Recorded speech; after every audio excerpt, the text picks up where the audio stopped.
उज्जवल Bharat news crime special report पर आप सभी का स्वागत। नमस्कार, उज्जवल भारत न्यूज में सभी का स्वागत है। ब्रेकिंग न्यूज सूरत से। सूरत के दक्षिण इलाके में प्रसिद्ध श्रीनाथ ज्वेलर्स में लूट का मामला सामने आया है। बताया जा रहा सूत्रों द्वारा कि फायरिंग में एक व्यक्ति घायल भी हो गया है। सूत्रों द्वारा मिली जानकारी के अनुसार ये भी कहा जा रहा है कि लूट करने आए लुटेरों में से एक को पब्लिक ने पकड़ लिया है। ये भी कहा जा रहा है कि प्रसिद्ध ज्वेलर्स श्रीनाथ ज्वेलर्स पर 4 युवकों द्वारा फायरिंग की घटना लूटपाट के बहाने से हो सकती है। ये बताया जा रहा है सूत्रों द्वारा। लूट करने आए लुटेरों में से एक को पब्लिक ने भी पकड़ लिया है। ये भी बताया जा रहा है सूत्रों द्वारा कि पहले चरण के 2 राउंड से अधिक फायरिंग की गई थी। सूत्रों द्वारा ये भी कहा जा रहा है कि पब्लिक ने एक को पकड़ लिया है और उसे सही तरीके से मेथी पाक भी चखाया है, यानी कि उसे पकड़कर उसको जोरदार उसकी पिटाई भी की गई है पब्लिक द्वारा। आइए जानते हैं अब इस मामले को लेकर पुलिस डिपार्टमेंट क्या कहती है। सूरत से आर पर है रिपोर्ट। नमस्कार, धन्यवाद। आज सचिन पोलीस स्टेशन विस्तार में स्टेशन बजार में एक श्रीनाथजी ज्वेलर्स करी अने शोरूम आवेलो छे।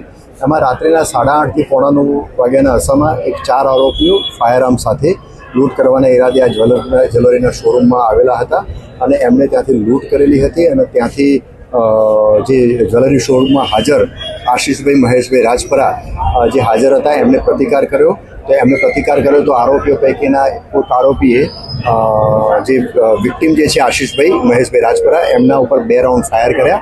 2 રાઉન્ડ ફાયર જે થયા તો એમાં વિક્ટિમ જે છે આશીષભાઈ એમના છાતીના ભાગે બંને 2 બુલેટ લાગી। તો એમને પ્રાથમિક સારવાર અર્થે અહીંયા સચિન લોકલ હોસ્પિટલમાં અને ત્યાંથી વધુ સારવાર અર્થે એપોલો હોસ્પિટલમાં રિફર કરવામાં આવેલા, ત્યાં એમના ડેથ જાહેર કરેલા છે। એના સિવાય આ ફાયરિંગમાં બીજા એક વ્યક્તિનું પણ ઇન્જર્ડ થયેલા છે, એમને એપોલો હોસ્પિટલમાં એમને સારવાર અર્થે રિફર કરવામાં આવેલા છે। એમનું નામ અત્યારે જાણવાનો પ્રયત્ન ચાલુ છે। આ જે 4 આરોપીઓ ફાયરઆર્મ સાથે લૂંટ કરવાના ઈરાદે આવેલા હતા એમાંથી એક આરોપી જે છે એ પબ્લિકે એમને ઝડપી પાડ્યો હતો અને પબ્લિકે એને માર પણ મારેલો હતો। એમાં એનું હેડ ઇન્જરી થયેલી હતી, માથાના ભાગે ખૂબ બ્લીડિંગ થયેલું હતું। તો એને યોગ્ય પોલીસ જાપ્તા હેઠળ સારવાર અર્થે નવી સિવિલ હોસ્પિટલમાં મોકલી આપવામાં આવેલ છે। આ જે ગુનાવાળી જગ્યાએ જે 3 રાઉન્ડ ફાયર પ્રાથમિક વિગતો અનુસંધાને જે વિગતો જે મળી છે એ અનુસંધાને 3 રાઉન્ડ ફાયર થયેલા એવી હકીકત મળી આવેલી છે અને આ બાબતે 3 ખાલી કેસીસ પણ ગુનાવાળી જગ્યાએ મળી આવેલા છે।